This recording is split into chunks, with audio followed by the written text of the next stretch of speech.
오늘 말씀은 요한계시록 1장 1절부터 7절까지 보겠습니다.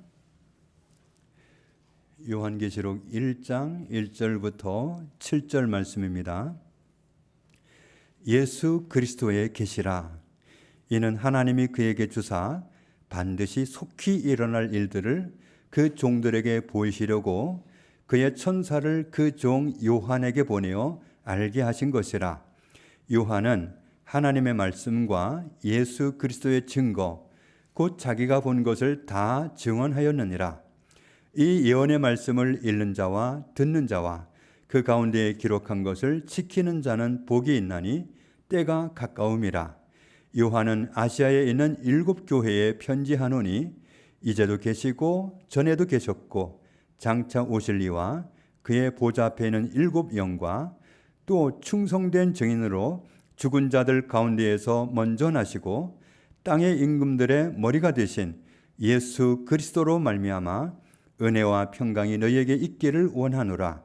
우리를 사랑하사 그의 피로 우리 죄에서 우리를 해방하시고 그의 아버지 하나님을 위하여 우리를 나라와 제사장으로 삼으신 그에게 영광과 능력이 세세토록 있기를 원하노라. 아멘. 볼지어다 그가 구름을 타고 오시리라. 각 사람의 눈이 그를 보겠고 그를 찌른 자들도 볼 것이요 땅에 있는 모든 족속이 그로 말미암아 애국하리니 그러하리라. 아멘. 아멘. 당분간 주일날 요한계시록 말씀으로 같이 은혜를 나누려고 합니다. 요한계시록이 쓰여진 시대는 지난주에도 말씀드렸듯이 도미티안 로마 황제가 기독교인들을, 그리스도인들을 엄청나게 박해하던, 교회 안에 피비린내가 진동하던 그런 시대였습니다. 환난 가운데 있는 그리스도인들에게 힘을 주고 소망을 주기 위해서 요한계시록은 쓰여졌습니다. 1절 말씀을 보면 요한계시록을 기록하는 일에 쓰임을 받은 사람은 예수님의 12 제자 중에 한 분이었던 요한이었습니다. 세례 요한이 아니라 제자 요한, 사도 요한입니다.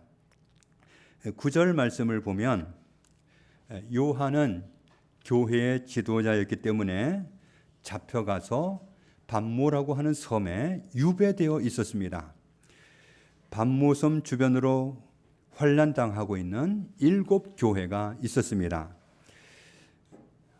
예수님은 그 7 교회에 속한 정말 호된 그런 박해를 받고 있는 그리스도인들에게 전할 말씀이 있어서 사도 요한에게 이 말씀을 기록하게 했던 겁니다. 사도 요한은 메인 몸이었기 때문에 예수님의 말씀을 듣고 교회마다 찾아가서 말씀을 전하면 얼마나 좋겠습니까마는 유배지에서 한 발짝도 나올 수가 없었기 때문에 자기 몸으로는 달려갈 수가 없습니다. 그러다 보니까 문서로 기록을 해가지고 그 주변에 있는 7 교회에 차례로 전달되어서 읽혀지도록, 예수님의 메시지가 전달되도록 그렇게 할 수밖에 없었습니다. 요한계시록은 애초에 대상이 정해져 있었던 겁니다. 도미티안 황제로부터 혹독한 박해를 당하고 있는 7 교회 안에 있는 그리스도인들을 대상으로 쓰여졌습니다. 요한계시록이 작성되고 나면 한 교회 한 교회 돌아가면서 그 책이 성도들에게 읽혀져야 되는데 교회로 이렇게 옮겨가다가 사고가 날 수도 있잖아요. 그 사고는 로마 군인들이 발각을 해서 본다든지 그러면 더 심각한 일이 발생할 수 있으니까, 그래서 위험할 수도 있기 때문에 그런 환경을 충분히 고려해서 발각이 되더라도 로마 군인이 보더라도 알아볼 수 없는 문자로 기록을 해야 했습니다. 그래서 요한계시록을 문학적인 장르로 말하면 묵시문학입니다. 외부 사람들이 보면, 특히 로마 사람들이 보면 이거 뭐야, 이거 모르겠네, 그리고 덮어버릴 수밖에 없는 그런 책이고, 그리스도인들이 보면 소망이 생기고 힘이 솟는 주님의 음성을 정말 기쁨으로 받아들이게 하는 그런 책이었습니다. 그래서 유대인 그리스도인들이 보면 저절로 해석이 되지만 다른 나라 사람이 보면 해석이 안 되는, 유대인 그 문화를 가지고 있는 유대인들에게는 해석이 되지만 다른 나라 사람은 도무지 봐도 모르겠는 그런 문서로 기록이 될 수밖에 없었습니다. 예를 들면 요한계시록에는 무슨 뜻인지 알아볼 수 없는 상징들이 기록이 되어 있습니다. 그런 상징들이 무엇을 뜻하는지 제대로 해석하려고 하면 어떤 원칙이 필요합니다. 하나는 그 시대 그 역사 안에서 해석을 해야 이해를 할 수 있습니다. 그 역사를 벗어나면 다른 역사 속에서는 이해가 안 됩니다. 또 그 시대로 가서 그 시대 문화 안에서 해석을 해야 해석이 됩니다. 유대인들이 어떤 문화 가운데 살았는지 알면 해석이 되는데 그걸 무시해버리면 해석이 안 됩니다. 그리고 그 나라 언어 가운데서 이 요한계시록을 받아 했던 그 사람들이 쓰는 언어 가운데서 해석이 돼야 제대로 해석을 할 수 있습니다. 그냥 우리가 번역을 하는 데는, 한국말로 번역하는 데도 애로사항이 참 많습니다. 그래서 이 성경을 문자대로 보면 도무지 이해할 수가 없고, 그런데 아는 척하고 좀 이용해 먹기 위해서 성경을 함부로 해석하고 함부로 적용하고 그런 사례는 이단들 가운데 얼마나 많은지 모릅니다. 그리고 또 한 가지 중요한 원칙은 이 성경은 본문의 흐름 속에서 해석이 돼야 제대로 이해를 할 수 있습니다. 그래서 어떤 상징은 이 봐도 모르겠는 것, 그런데 이게 잘못 해석되면 안 된다 하고 그렇게 여겨질 때는 본문 속에 해석이 다 되어 있어요. 그래서 본문을 보면 이게 이런 뜻으로 하는 말씀이구나 하는 것을 알 수가 있습니다. 그래서 어떤 상징이라고 하는 것은 나라나 문화나 시대가 달라지면 해석을 할 수가 없습니다. 예를 들어 보겠습니다. 과테말라라는 나라로 가면은 선거 시즌에 우리나라처럼 선거하는 그 선거 후보들 사진을 들고 다니겠죠. 그런데 과테말라 사람들은 그 선거인, 그 선거 후보 사진을 이렇게 들고 있는 걸 보면 전부 X표가 쳐져 있대요. 그래서 모르는 사람들은 그걸 보고 이 과테말라 사람들은 좀 과격하다. 싫으면 싫지 어떻게 사진에다가 대놓고 X표를 쳐가지고 다니면서 저렇게 항의를 하나, 이렇게 생각을 할 수 있는데, 그런데 과테말라는 X표가 찬성한다는 뜻이고 동의한다는 뜻이랍니다. 그러니까 우리하고는 정서가 안 맞는 거예요. 그러니까 이 과테말라 사람하고 우리하고 뭘 해석하려고 하면 다른 겁니다. 그래서 과테말라로 이민을 간 사람들이 처음에 겪는 그 문제는 뭐냐 하면, 아이들을 학교에 보내놓고 나서 성적표를 받아오는데 성적표가 다 X가 되어 있는 거예요. 그냥 화가 나는 거죠. 내가 너에게 기대한 게 이게 아닌데 이게 뭐냐 하고 야단을 치고 때리기도 하고 모르니까 그러는 겁니다. 그런데 그 나라는 성적표도 X가 맞는 거예요. 전부 X 했는데 뒤에 맨 뒤에 보면은 100점 해놓은 겁니다. 그러니까 이렇게 문화가 달라지면 해석이 안 되는 거예요. 과테말라 사람이 우리한테 오면 해석이 안 되는 거고, 우리가 그냥 아무 이해 없이 가면은 해석이 안 되는 겁니다. 한국 사람은 사자라는 수를 엄청 싫어합니다. 그런데 모든 나라가 다 사를 싫어하는 건 아닙니다. 싫어하는 숫자도 다르고 좋아하는 숫자도 다릅니다. 미국 사람들은 13이라는 숫자를 제일 싫어한다고 합니다. 일반적인 한국 사람들은 3자하고 5자를 좋아한답니다. 우리 그리스도인들은 7자가 좋다고 얘기를 하지만 일반적인 사람들은 그렇답니다. 그런데 중국 사람들이 좋아하는 숫자는 8이랍니다. 이게 나라가 다르면 그렇게 달라지는 거예요. 그러니까 요한계시록을 이해하려고 할 때 그 시대, 그 나라, 그 속으로 들어가서 그 시대를 이해하지 못하면 완전히 해석이 안 되고 해석을 해도 엉터리 해석이 되어버리는 겁니다. 조선시대의 왕들은 붉은 톤의 옷을, 왕복을 입었습니다. 노란 톤의 왕복을 입고 싶어도 입을 수가 없는 게 중국 황제들이 입는 옷이 노란 옷이었기 때문에 중국 황제와 똑같은 옷을 입으면 그건 반역으로 해당되는 거라서 따라 입을 수가 없었답니다. 이렇게 정말 문화가 모르면 이해가 안 되는 그런 부분이 많이 있습니다. 성경에 나오는 귀족들은 자주색 옷을 입었습니다. 이런 예들을 보아도 알 수 있듯이 상징은 문화나 나라나 시대가 달라지면 해석이 안 된다. 이것을 우리가 염두에 두고 요한계시록을 봐야 합니다.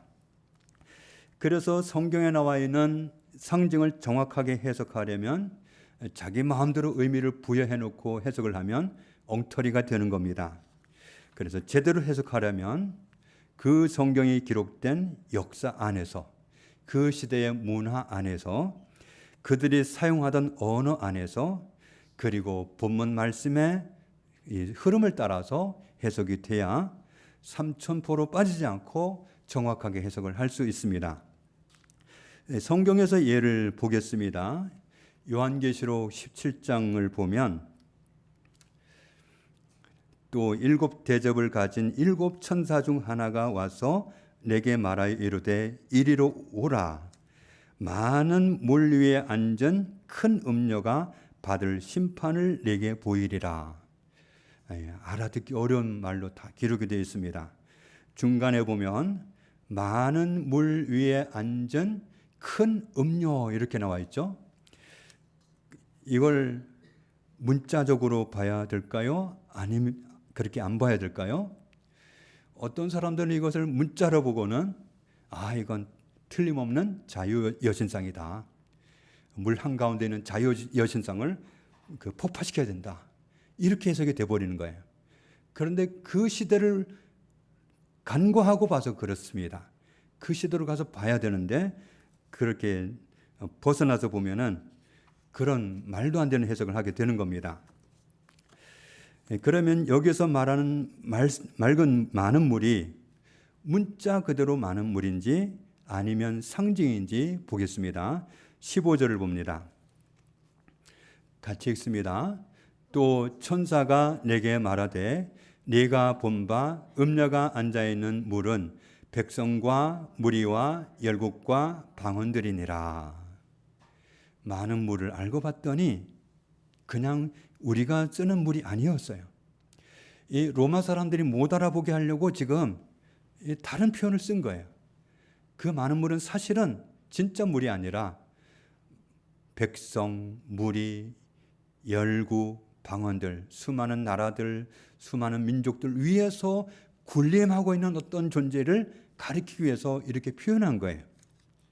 그러니 잘못 해석이 안 되면 안 되니까, 잘못 해석하면 안 될 때는 이렇게 친절하게 알려주는 거예요. 그러니까 삼천포로 빠질 이유도 없는 건데 우리가 말씀을 간과하기 때문에 잘못 해석하게 되는 겁니다. 그러면 음녀는 무엇을 뜻할까? 4절부터 있는 말씀을 보면 그 여자는 자줏빛과 붉은빛 옷을 입고 금과 보석과 진주로 꾸미고 손에 금잔을 가졌는데 가증한 물건과 그의 음행에 더러운 것들이 가득하더라. 또 그의 이마에 이름이 기록되었으니 비밀이라. 그러면서 알려줘요. 큰 바벨론이라. 땅의 음녀들과 가증한 것들의 어미라 하였더라. 또 내가 보매 이 여자가 성도들의 피와 예수의 증인들의 피에 취한지라. 내가 그 여자를 보고 놀랍게 여기고 크게 놀랍게 여기니. 음녀의 이마에는 바벨론이라고 하는 이름이 써 있었고 음녀는 수많은 성도들을 피 흘리게 하고 예수님을 증거했던 수많은 증인들을 피 흘리게 한 사람이란 것을 알 수 있습니다. 음녀라고 해서 꼭 여성을 의미하는 것은 아닙니다. 혹독한 박해 시대에 요한계시록이 문자 그대로 기록이 돼봐요. 도미티아는 얼마 남지 않았다. 내가 아주 순식간에 흔적도 없어지게 하겠다. 이렇게 써가지고 돌아다녀 봐요.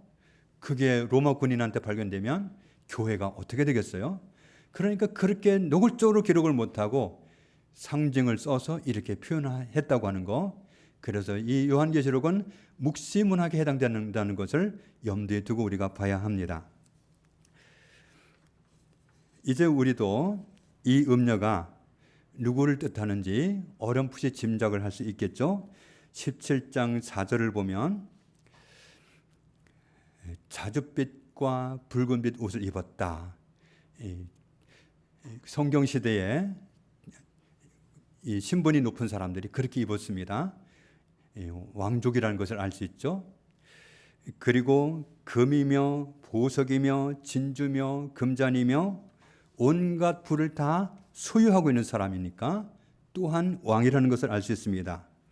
그리고 6절을 보면 성도들을 수없이 죽여서 피를 보게 했고 예수님을 증거했던 수많은 증인들을 죽여서 피를 보게 했던 사람, 이 인물은 그리스도인들을 전멸시키려고 했던 로마 황제를 뜻하는 겁니다. 그런데 이걸 대놓고 도미티안 이렇게 할 수 없으니까 이렇게 기록했다는 것을 우리가 참작하면 요한계시록을 이해하는 데 도움이 되겠습니다. 1장 11절 이하에 있는 말씀을 보면 반모섬 주변에 있는 7 교회 이름이 쭉 나와 있잖아요. 에베소, 서모나, 보가모 7개가 쭉 나와 있는데 이 7 교회에 보내라는 음성을 들었습니다. 누가 이 말씀을 하시는가 싶어서 돌아보니까 7 금촛대가 보였습니다. 그리고 촛대 사이에 인자 같은 분, 사람의 아들 같은 분. 사람이면 사람이지 왜 이렇게 표현했느냐? 사람 같은데 진짜는 사람이 아닌 거예요. 예수님을 표현할 때 인자라고 표현합니다. 그리고 16절에 보면 그의 오른손에 7 별이 있고 그의 입에서 좌우의 날선 검이 나오고 그 얼굴은 해가 힘있게 비치는 것 같더라. 다시 12절 13절을 보면 7 금촛대가 있었고 촛대 사이를 예수님이 거니십니다. 그리고 16절에 보면 7 별이 있었습니다. 7 금촛대는 무엇이고 7 별은 무엇일까요? 자기 마음대로 의미를 부여해서 잘못 해석하면 안 되기 때문에 20절에 해석을 가르쳐주고 있습니다. 같이 읽습니다. 네가 본 것은 내 오른손에 7 별의 비밀과 또 7 금촛대라. 7 별은 7 교회의 사자요 7 촛대는 7 교회니라. 촛대라고 표현하고 별이라고 표현을 하고 이렇게 표현을 한 것은 로마 군인들의 눈을 가리기 위해서 그런 겁니다. 로마 사람들의 눈을 가리기 위해서 그냥 대놓고 7 교회 뭐 이렇게 다 표현을 해놓으면 곤란하니까 이렇게 표현을 했다는 거죠. 그래서 7 별은 7 교회의 사자다. 또 7 촛대는 7 교회다. 우리가 이것을 염두에 두고 보면 되겠는데 7 촛대는 도미티안 황제의 박해로 곤욕을 치르고 있던 7 교회를 표현하는 것이고 7 교회의 사자는 뭘까요? 2장 1절을 보면 알 수가 있는데 에베소 교회의 사자에게 편지하라 그랬죠? 그러면 에베소 교회의 리더라는 걸 알 수 있습니다. 그 교회의 책임을 맡고 있는 영적 지도자에게 이 서신을 보내라고 하는 거죠. 그리고 여기에 보면 예수님은 오른손으로 7 별을 붙잡고 계셨다. 7 교회 리더들을 붙잡고 계셨다. 그리고 7 금촛대 사이를 거니셨다. 금촛대 사이를 거니셨다고 했으니까 촛대는 교회니까 예수님은 어디 계셨다는 거예요? 교회 사회를 거닐고 계셨던 겁니다. 1장 13절에도 예수님이 교회 사이에 계신 것을 표현하고 있습니다. 그러면 예수님이 함께 계시는데도 불구하고 그런 무지막지한 박해가 있을 수 있나요? 교회가 없어져 버릴 수도 있는 이런 풍랑이 올 수 있나요? 이렇게 질문할 수 있겠죠. 예수님이 함께 계시는데도 불구하고 그런 환난은 있을 수가 있습니다. 마가복음 4장을 보면 제자들이 탄 배에 예수님이 함께 계셨는데도 불구하고 큰 광풍이 몰아쳐서 예수님까지 태워져 있는 배인데도 그 배가 가라앉을 위기를 만났었습니다. 예수님이 함께 계시는데도 그런 어려움이 올 수 있다는 겁니다. 욥이라는 사람도 하나님이 인정하시는 의인이었죠. 그런데도 욥은 세상 사람이 감당할 수 없는 그런 환난을 겪었습니다. 예수님이 우리와 함께 계시는데도 환난이 왔다고 하면 틀림없이 그 환난을 허락하신 의도가 있을 거였죠. 요한계시록 1장 2절을 보면 요한은 하나님의 말씀과 예수 그리스도의 증거 곧 자기가 본 것을 다 증언하였느니라. 사도 요한은 자신이 보았던 그대로 예수님을 다 증거했다. 자기가 예수님을 본 대로 다 증거했다. 증언하는 사람을 증인이라고 합니다. 증인은 증거를 가진 사람입니다. 본 거, 들은 거, 알고 있는 것이 있는 사람입니다. 증인은 자기가 본 거, 들은 거, 알고 있는 거를 그대로 말하는 사람입니다. 그런데 증인이 자기가 본 대로, 들은 대로, 알고 있는 대로 그대로 말하지 않으면 위증이 되고 위증은 큰 죄가 됩니다. 우리가 본 대로, 듣는 대로, 알고 있는 대로 예수 그리스도를 말해야 되는 거죠. 예수님의 제자였던 요한은 자신이 본 것을 다 증언했다.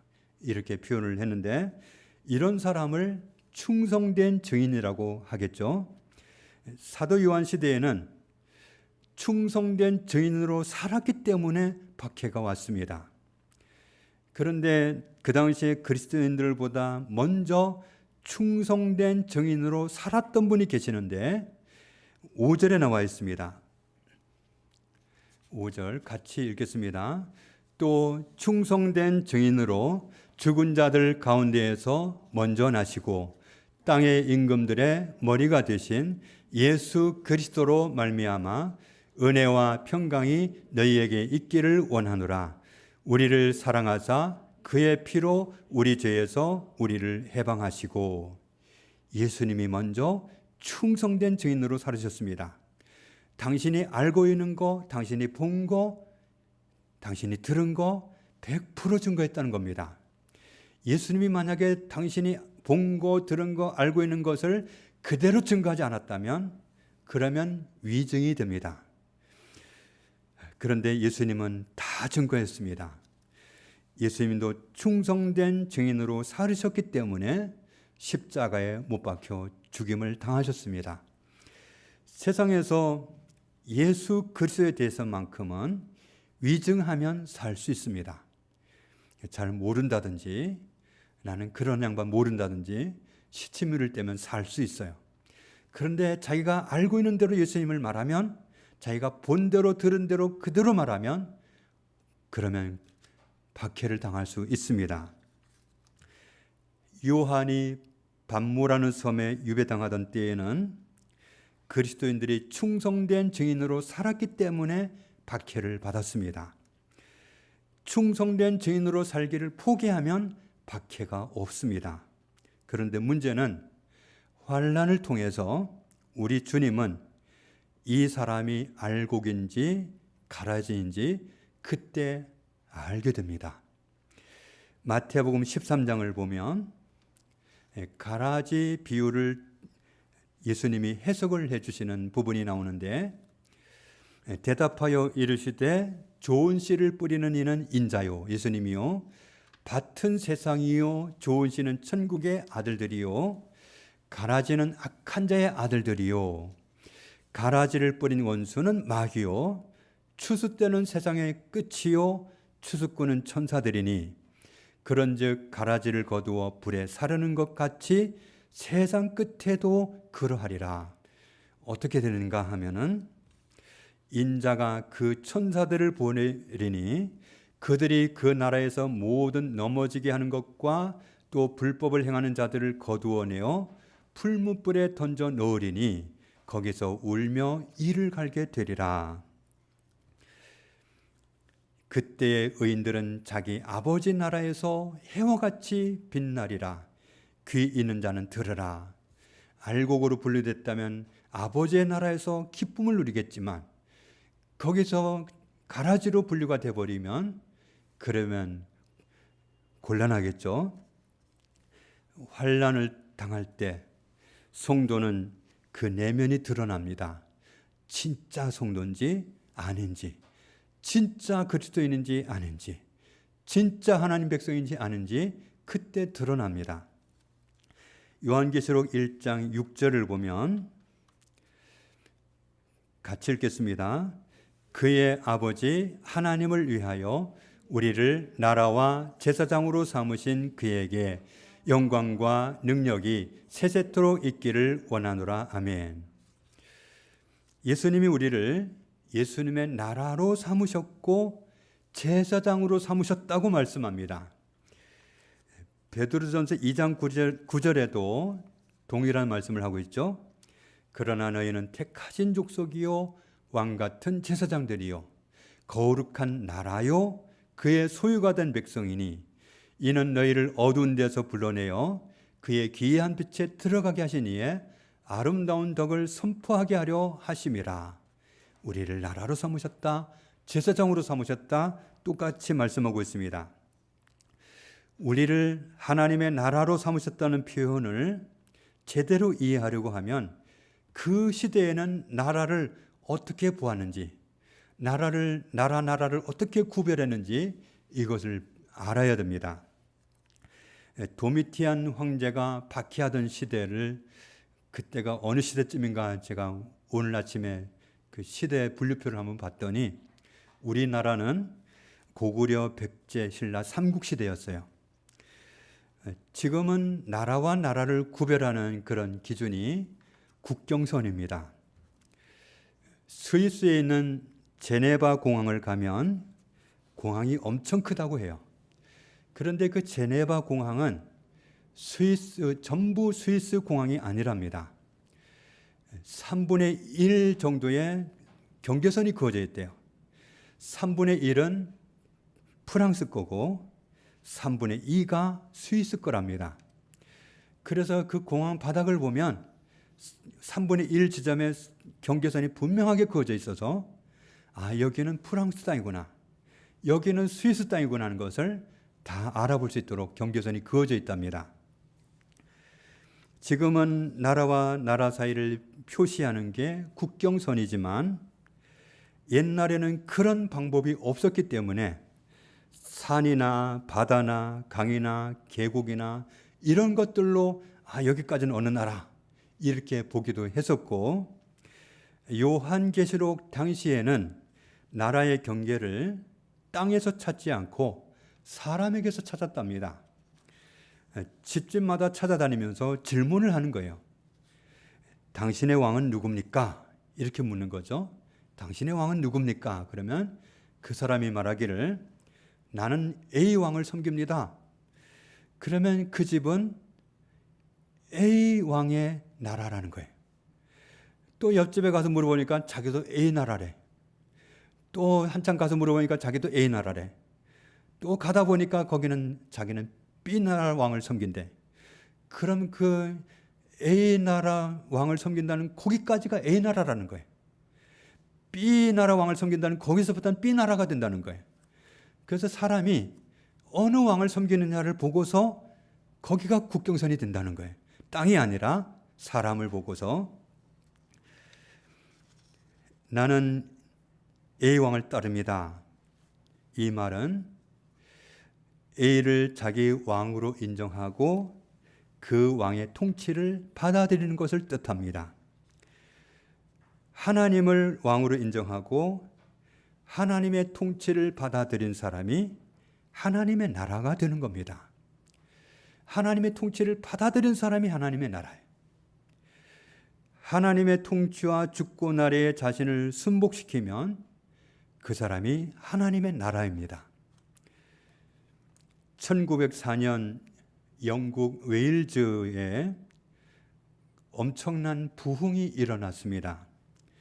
그런데 그 부흥은 이반 로버츠라고 하는 한 청년으로부터 시작이 됐다고 합니다. 이 청년은 광부의 아들로 태어났는데 목회자가 되기 위해서 신학교를 들어갔고 자기의 신앙이 회복돼야 된다고, 달라져야 된다고 생각을 하고 10년 정도를 기도를 했답니다. 1904년 어느 봄날 새벽 1시에 자다가 깨가지고 자기를 찾아오신 주님을 인격적으로 만났습니다. 그렇게 주님과 교제가 시작돼 가지고 봄날이 지나고 여름날이 지나고 가을이 되어서 다니던 학교로 돌아갔습니다. 학교 주변에 있는 어느 교회에서 마침 부흥회를 하고 있는데 그때 집회 주제가 뭐냐 하면은 나를 굴복하게 하소서였습니다.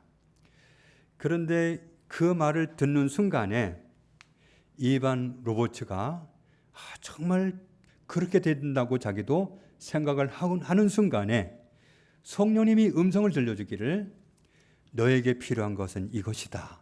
이런 음성을 들려주더라는 겁니다. 그래서 그 음성을 듣고 하나님 앞에 달려나가서 간절하게 기도했답니다. 오 주여 나를 굴복하게 하소서.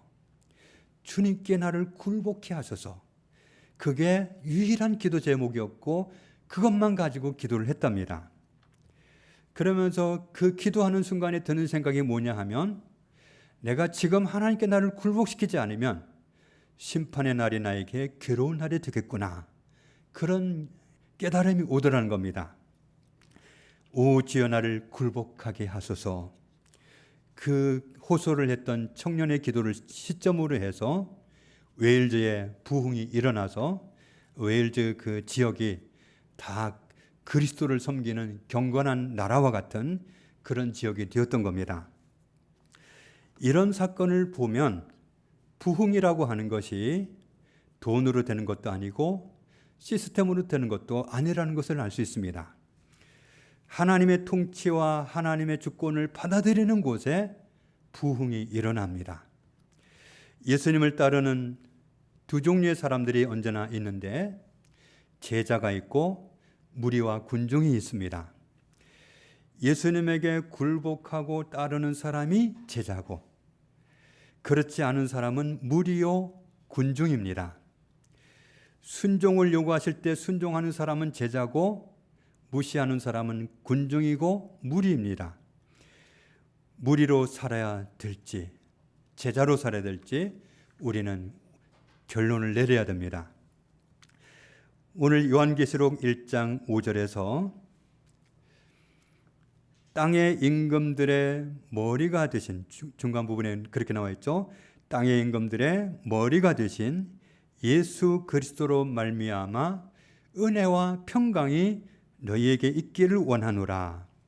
여기에서 평강이라고 그랬는데 신약 성경에서 평강, 평안, 평화, 화평 이렇게 번역된 모든 단어는 원어로는 에이레네라는 단어입니다. 에이레네는 헬라어인데 이 신약 성경 시대에 쓰이던 언어인데 에이레네는 히브리 구약 시대로 가면은 이 언어가 어떻게 바뀌냐면 샬롬으로 바뀝니다. 성경에 나와 있는 모든 평강, 평화, 화평, 평안 이 말은 샬롬입니다.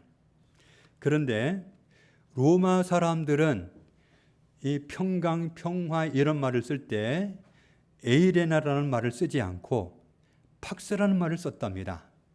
그런데 이 팍스라는 말은 평강인데 어떤 조건이 갖추어져야 누릴 수 있는 평강이 팍스입니다.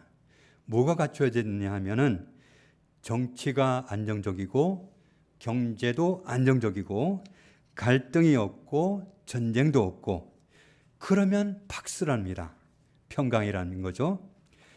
정치가 안정되고 경제가 안정되고 갈등이 없고 전쟁이 없고 그런데 이 중에 하나라도 안 갖춰지면 팍스는 아니랍니다. 그런데 성경에 쓰이는 샬롬은 환경과 상관이 없습니다. 어떤 조건도 필요가 없습니다. 모든 환경을 초월해서 모든 조건을 초월해서 평강입니다.